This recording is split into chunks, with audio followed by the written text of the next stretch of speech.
자유총연맹 총재이셨고 국회의원도 하셨고 여러 가지 한국 정치사에서 또 굵직굵직하게 한평생을 살아오신 김경재 총재님 모셨습니다. 어서 오십시오. 안녕하십니까. 네. 아이고 오늘 아까 지금 초반에 들어오신 분들 다 그냥 다 이렇습니다 상황이. 아니 근데 자유총연맹 네. 총재님이 이제 하시다가 이제 거의 뭐 쫓겨나다시피 해가지고 이제 지금 이제 다른 분이 하는데 그 선거 거기 선거로 이제 총재를 뽑잖아요. 그렇습니다. 그때 뭐 선거 개입이 있었다 이런 얘기가 들리더라고요. 어떻게 된 겁니까? 그 개입이 원래 지금 문재인 대통령의 소위 그 청와대 하명 사건으로 그 비슷한 거니요. 예, 이제 울산에 예. 송 시장 예. 문제가 나오다 보니까 그때 이제 자유총연맹 박종환 총재에 대한 얘기가 얼핏 좀 나왔어요. 네. 그런데 저쪽에 비하면 뭐 죄질이나 혐의가 미미합니다, 사실은. 네. 저기 워낙 크게 했고. 그래도 선거라는 거는 부정선거 아니면 개입하면 안 되는 거죠. 선거가 당시에 이제 우리가 행안부의 이제 감독기관을 하고 있기 때문에 행안부 당시에 김부겸 장관이 이제 사회단체 중에서 우리 자유총연맹이 가장 큰 단체고 또 방공, 우익계, 이제 총본산, 그러니까 가장 큰 어른 기관 행세를 합니다. 그렇죠. 초대 총재가 전건 총리였고 네. 주로 뭐 장관 하셨던 분 있고 국회의원 여러 번 하셨던 분 이런 분들이 했는데 그 상당히 무게감이 있었는데 제 이 직전에 허준영이라는 경찰청장 출신이 네. 한번 오셨어요. 그런데 그 양반은 자녀 기간 1년을 하셨는데 이제 경찰청장 하면 이제 소위 말해서 차관급이라고 보는데 네. 그러나 허준영 씨는 외무고시도 합격하고 네. 청와대 비서관으로도 근무를 하고 경력이 상당히 찬란합니다. 네. 그래서 많이 그걸 카바를 많이 했고 당시에 선거를 했어요. 네. 대의원 전국 대의원 선거를 했는데 막강한 사람을 이겼습니다. 이동복 씨라고 남북 적십자 그 회담에 수석 대표하신 네. 그 양반하고 했는데 이겼어요. 예. 그러니까 제가 그 허준영 씨하고 선거를 대결했을 때는 그 양반은 인컴벤트예요. 네. 1년을 했는데 나중에 기록을 보니까 84회를 공식적으로 지방을 순시를 하고 그리고 뭐 한 개인적으로 한 너댓 번 한 90번 가까이 대의원들하고 접촉을 했고 저는 아무도 대의원을 모르고 불리했죠. 불리했고 규정도 좀 불리해 보였고 또 소견 발표를 하고 대의원들이 투표를 하는 동안에 후보들은 어떤 그 격리된 방에서 못 나가게 돼 있었어요. 그런데 나는 못 나가 있는데 허준영 후보를 맞다가도 돌아다녔어요. 그러니까 이제 밖에 있었던 나를 지지하는 사람들이 전화 아니 왜 김 의원은 통 안 나오시냐고 아니 못 나가게 한다고. 그래서 이것도 상당히 부당했죠. 그래서 한번 나가려고 하니까 어떤 그 직원이 못 나갑니다고 딱 제지를 하더라고요. 그런데 어떻든 간에 제가 압승했어요. 42표 차인가로 그래서 이겼어요. 그러니까 다른 사람은 이거 믿을 수 없는 그런 입장이 되는데 아마 소견 발표 이런 데서 다소간에 돌아갔으리라고 생각하는데 허준영 총장은 나름대로 상당히 열심히 하셨어요. 그리고 만만치 않는 사람이고. 근데 그 다음에 이제 3년 임기에 2년을 지날 때쯤 되니까 김부겸 장관이 와서 뭐 제가 개인적으로 참 친합니다. 형님 문정권 들어섰는데 이 단체 그냥 하기 좀 그렇잖아요. 뭐 이런 식으로 해서 그래 나도 나가달라. 박근혜 대통령이 감옥소 가고 있는 판국에 내가 여기 가서 뭐 이거 하고 싶은 생각이 없으니까 적당히 나가겠다. 그래서 처음에 와서 형님이 핵심 중에 핵심입니다. 그래서 그게 무슨 말이에요? 적폐 중에 적폐라는 얘기입니다. 그래서 나를 맨 처음 친다는 거죠. 그래서 물러난다고 했는데 그때는 또 행안부에서 규정을 바꿔서 직접 선거하면 안 되겠다 해서 총재 추천위원회를 만들어라고 고쳐라고 해서 또 고쳐놨어요. 예. 그래서 이제 각 지역의 지부장이나 무슨 부총재나 이런 사람, 변호사 세 사람 넣어서 20이니까 만들도록 되어 있는데 거기서도 만만치가 않아요. 그 구성을 하는 게. 그리고 뭐 누가 온다고 소문이 막 뜨는데 뭐 박종환이라는 전 뭐 경희대학교 동기동창이 오신다고 소문이 확 돌고 이 양반이 이제 거기 있는 사람 몇 사람 만나서 사전에 밥도 사고 접촉을 하고 그랬더니 정보도 들어오고 그러니까 지방이 좀 웅성웅성한 거예요. 그래서 그랬는지 내가 KTX를 타고 시골을 가는데 김부겸 장관이 전화하고 형님 그 저 총재 추천위원 그 지명한 거 그냥 후임한테 양보하십시오. 왜 그때 이제 총재 권한대행이 있었으니까 양보하시죠 그냥. 알았다. 그냥 알아서 해라. 그래서 난 빠졌어요. 뭐 일단 물러나는데 뭐 거기 가서 하고 자시고 할 필요가 없다고 해서 아니 물러나는데. 근데 행안부 장관이 그거를 이래라 저래라 지시하는 자체가 그게 직권남용 월권 아닙니까? 자유총연맹 총재를 뽑는데 지가 뭘 이래라 저래라. 문제가 없지 않죠. 솔직히 그럼, 말해서.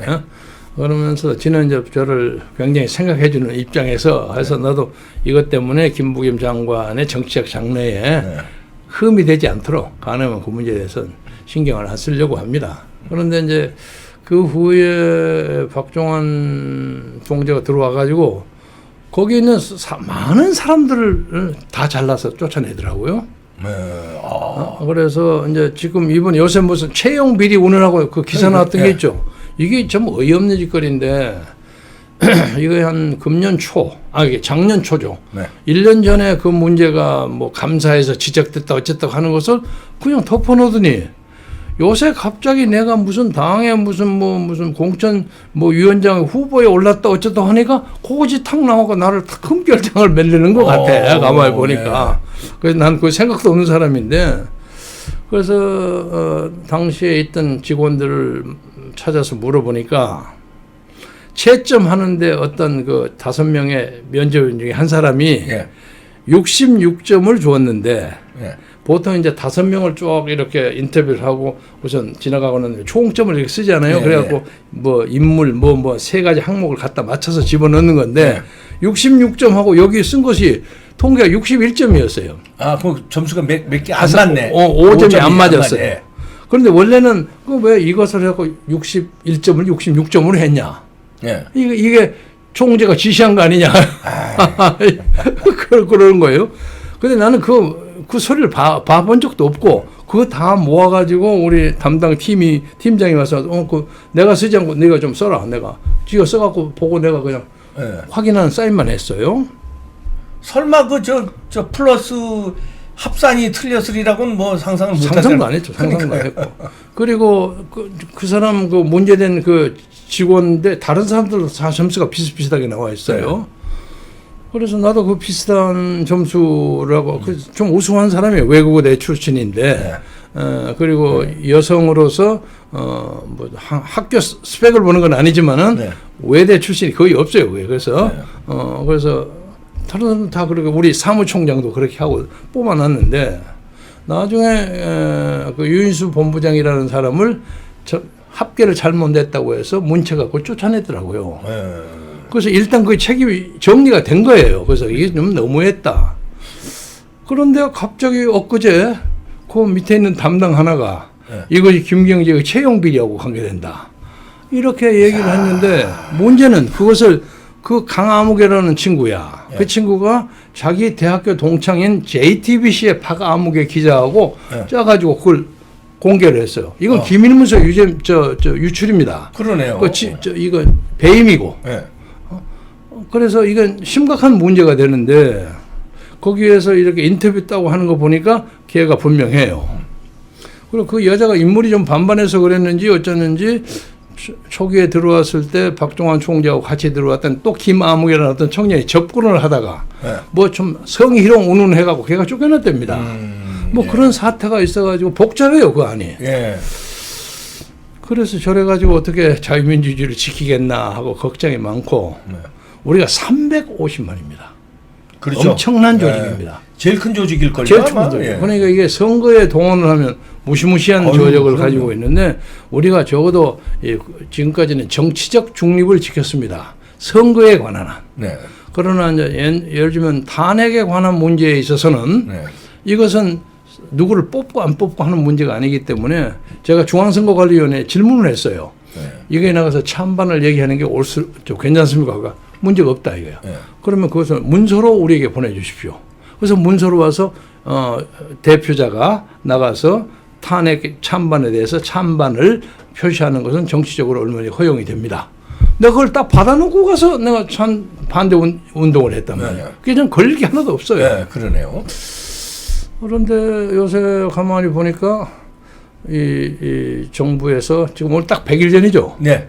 선거 100일 전입니다. 그 바람아 불어라 석 달 열흘만 불어라 이런 식으로 해서 아마 이 정부가 지금 야권의 단합 이런 문제에 대해서는 상당히 이게 잘 안 될 거다. 그런 낙관을 하고 있는 흔드는 거죠 또. 흔드는 것도 있고 뭐 그럴 거예요. 그래서 이건 야권이 이 문제에 대해서 각성해야 합니다. 네. 그리고 아마 모든 매스컴을 다 장하고 있잖아요. 유튜브를 제외하고는. 그럼요. 그러니까 압도적인 선전전을 때리라고 보는데 이 양반들 선전을 하는 것은 국내 정치에 있어서 정책상의 변경은 지금 하기가 곤란하죠. 네.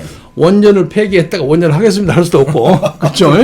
공수처 했다가 공수처 폐기하겠습니다 이럴 수도 없고 그 뭐 경제는 지금 지난 1년 동안 10.4% 수출이 떨어졌는데 수출을 올리겠습니다. 뭐 그건 누가 믿어요? 네. 그래서 할 말이 없기 때문에 지금 내세워야 할 것이 평화 드라이브밖에 없어요. 네. 대북 문제. 네. 그리고 요새 이란의 저 군부 실력자가 드론에 네. 공격당해서 피살당하지 않았습니까? 그래서 미국이 좀 잔뜩 버티고 있는 판국에서 전쟁 위기가 있는데 아마 이것 때문에 북한의 김정은도 좀 쫄았다고 많이 그러죠. 쫄았을 겁니다. 그리고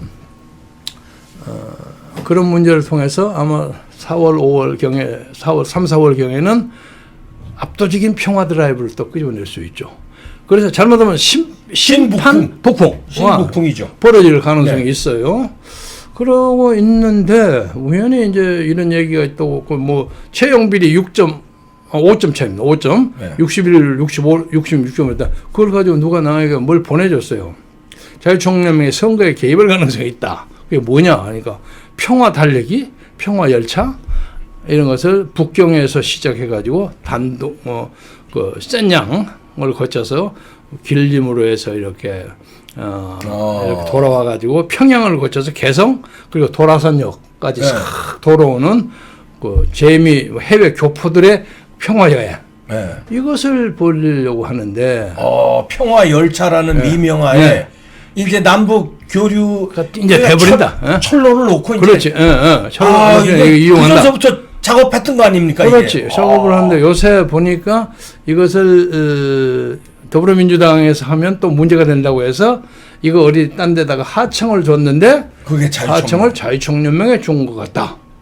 이건 심각한 문제입니다. 그럼요. 그래서 자유총연맹 그 총재가 우선 그 아까 처음에 얘기했던 그 채점상의 5점 문제를 가지고 휘하의 그 강암흑의 직원이 이것을 내부의 기밀을 유청한 것을 그것을 문제 삼지 않는다면은 총재 자체가 그것을 해라고 지시한 것과 마찬가지가 되는 겁니다.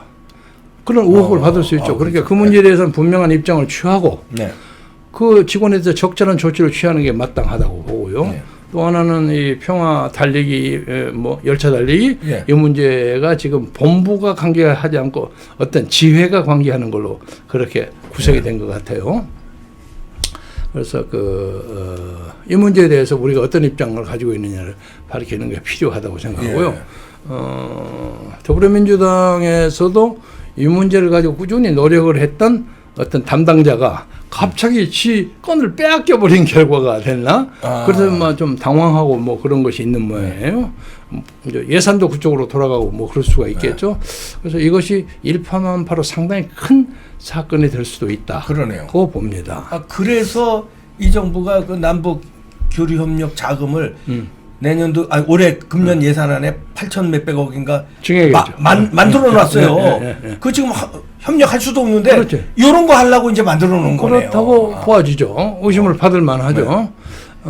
그리고 또 우리 국민들이라는 게 요새 막 여기도 막 ICBM이 떨어질 것 같고 불안한데 갑자기 평화열차 하려면 또 화끄닥하고 넘어갈 가능성이 있단 말이에요. 이게 속아요 또. 예. 맥힌다니까요. 그래서 그런 문제에 대해서 국민이 경계를 해야 되고 예. 우리 야권에서 4.15 총선이 이것은 개인의 어떤 정당상의 뭐 의석 확보 문제가 아니라 이 나라의 체제를 지키느냐 마느냐 하는 역사적 민족적 단판의 문제이기 때문에 소리를 버리고 뭐 이것을 이겨야만 대통령 후보를 하고 뭘 하고 그러는 것이지 네. 이거 없으면 죽도 밥도 안 되는 거거든 지금. 그렇죠. 그래서 그런 문제에 대해서 관계자들 여러분들이 역사와 국민 앞에 정말 진지한 자세를 가졌으면 합니다. 아, 네. 아이고 좋은 지적해 주셨네요.